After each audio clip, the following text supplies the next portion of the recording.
Oliver Cromwell. Love him or hate him, it cannot be denied he is one of this country's most famous, or infamous, characters.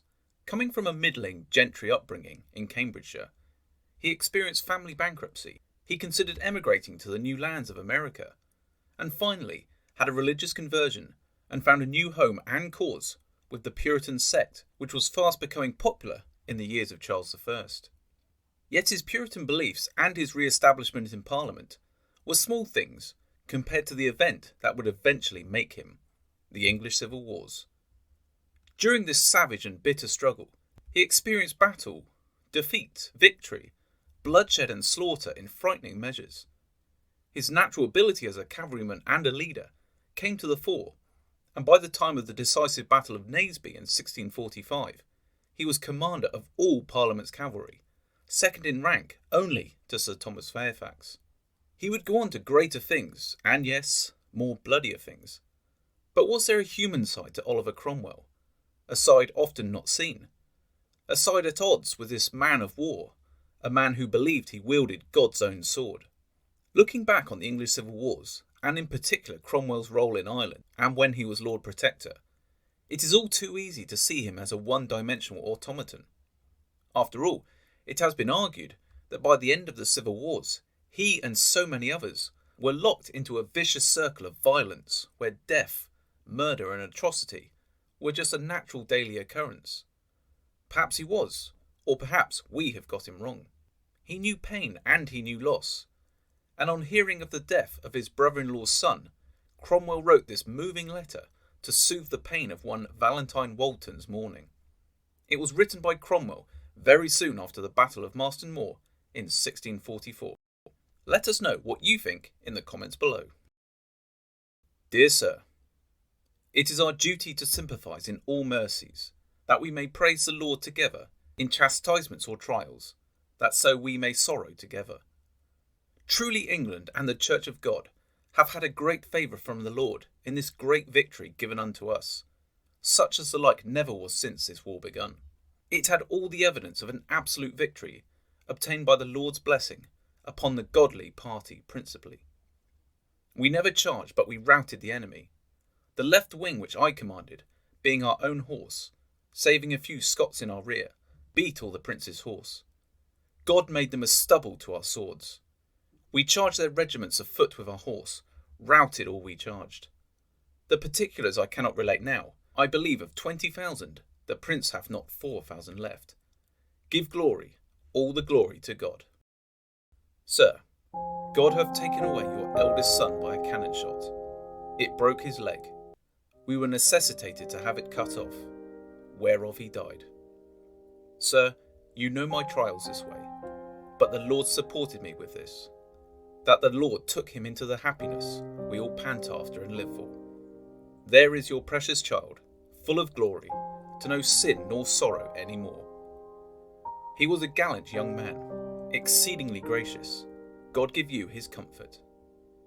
Before his death, he was so full of comfort, that to Frank Russell and myself he could not express it.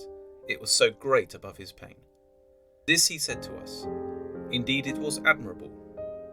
A little after he said one thing lay upon his spirit. I asked him what that was. He told me that it was, that God had not suffered him to be no more the executioner of his enemies. At his fall, his horse being killed with the bullet, and as I am informed, 3 horses more, I am told he bid them open to the right and left, that he might see the rogues run. Truly, he was exceedingly beloved in the army of all that knew him. But few knew him, for he was a precious young man fit for God. You have cause to bless the Lord. He is a glorious saint in heaven, wherein you ought exceedingly to rejoice. Let this drink up your sorrow, seeing these are not vain words to comfort you, but the thing is so real and undoubted a truth. You may do all things by the strength of Christ. Seek that, and you shall easily bear your trial.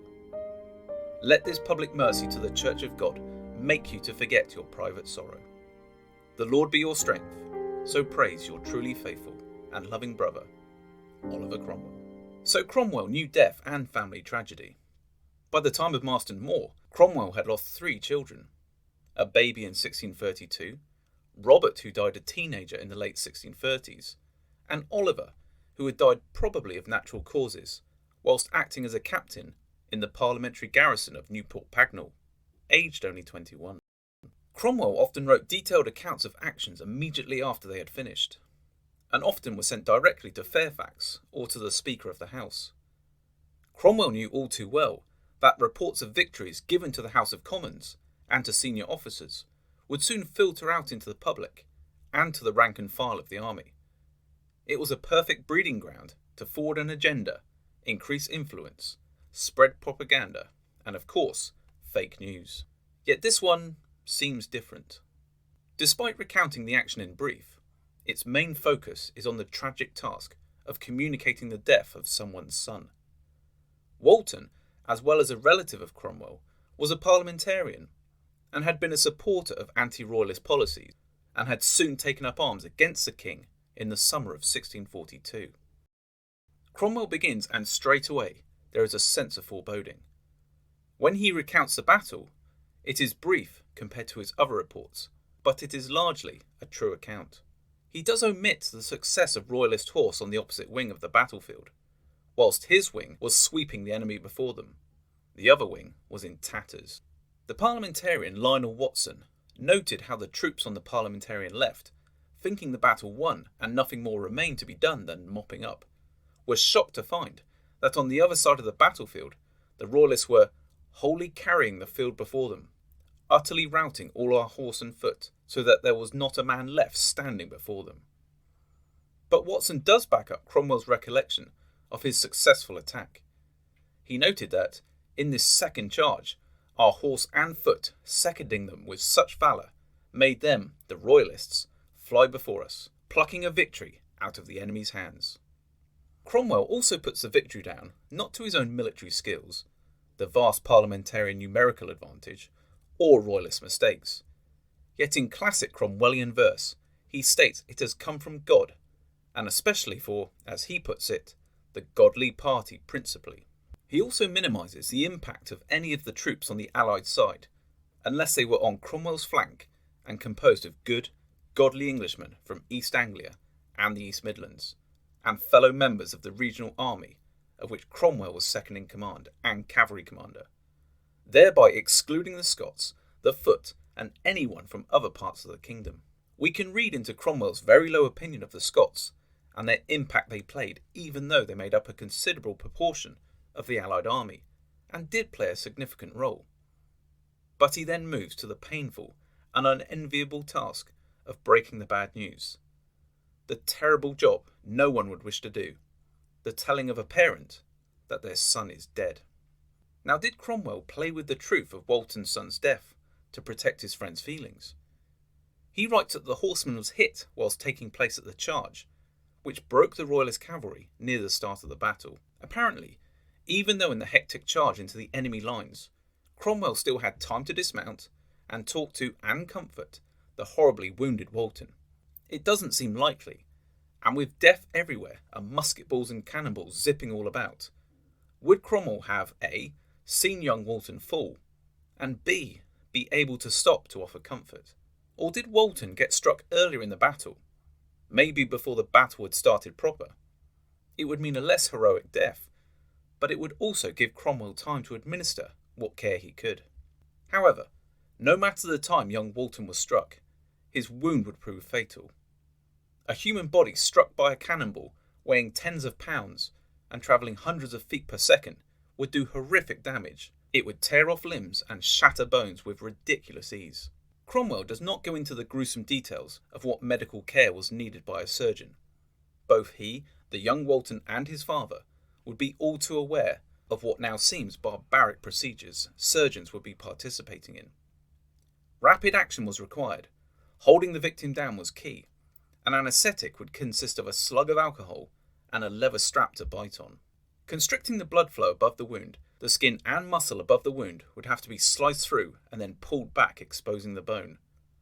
The surgeon would then quickly swap to a bone saw and saw through the bone. As quickly as possible, the flap of skin would be tied and stitched around the stump and sealed as quickly as possible to prevent any more infection getting in. But no matter how skilled and efficient the surgeon was, the likelihood was that the wounded soldier would succumb to shock from loss of blood or die very soon after from infection. It appears that young Walton died from his wounds very quickly after being hit. Cromwell does not shy away from the cause of Walton's son's death, but he does avoid the grim details. Instead, he assures Walton that despite the pain of the news, he will bear the loss, because he himself had suffered loss and heartbreak and survived, and so would Walton. He continues to offer comradely support, that his son was in spiritual comfort in his last moments, that he had been a brave soldier and his only regret was the Lord's work was still undone. For Cromwell, and most probably Walton, this was a fitting and maybe desired epitaph for a godly, parliamentary soldier at the time. Cromwell has been praised and vilified in equal measure by historians over this letter.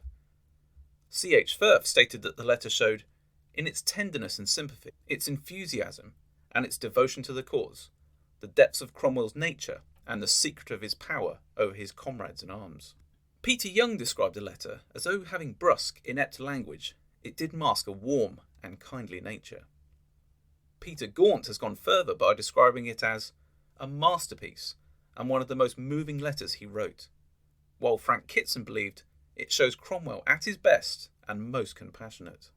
But on the debit side, J.C. Davis believed Cromwell as a man who relished the slaughter of their enemies, and he sees a chilling attitude to butchery within Cromwell's words and phrases. Another historian did not hold back in his condemnation of the future Lord Protector. It is an appalling piece of writing, vividly illustrating the dehumanising effects of war. Professor Hutton underlines passages where Cromwell glorifies in the killing of fellow Englishmen, describing them as mere stubble and rogues and enemies of God. He does not hold back either in dismissing the dying man's big regret as that of a man who had not killed enough of God's enemies. So there we have it, Oliver Cromwell, a man of blood as the king himself was to be called later, or a man who genuinely had a caring, fatherly side who could comfort and console when needed. What do you think? Let us know in the comments below. Thanks for watching.